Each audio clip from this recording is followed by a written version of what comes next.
വാർത്തയിലേക്ക്. അബ്ദുൽ നാസർ മാദനിയെ പ്രതി ചേർത്ത ബംഗളൂരു സ്ഫോടന കേസിൽ 4 മാസത്തിനകം വിധി പറയണമെന്ന് സുപ്രീംകോടതി.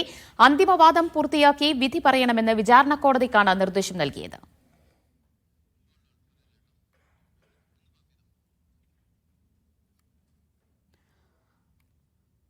അബ്ദുൽ നാസർ മദനിയെ പ്രതി ചേർത്ത ബംഗളൂരു സ്ഫോടന കേസിലാണ് സുപ്രീംകോടതി ചില നിർദ്ദേശം മുന്നോട്ട് വച്ചിട്ടുള്ളത്. 4 മാസത്തിനകം വിധി പറയണമെന്നാണ് സുപ്രീംകോടതി വ്യക്തമാക്കിയത്. PR അരവിന്ദ് വിശദാംശങ്ങൾ നൽകും. അരവിന്ദ്, വിവരങ്ങൾ.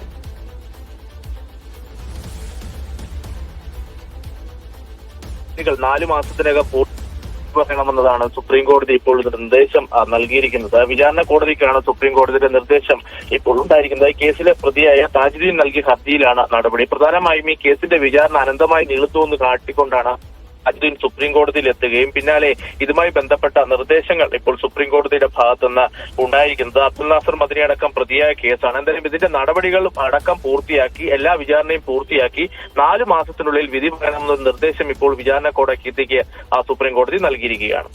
PR അരവിന്ദാണ് വിശദാംശങ്ങൾ നൽകിയത്.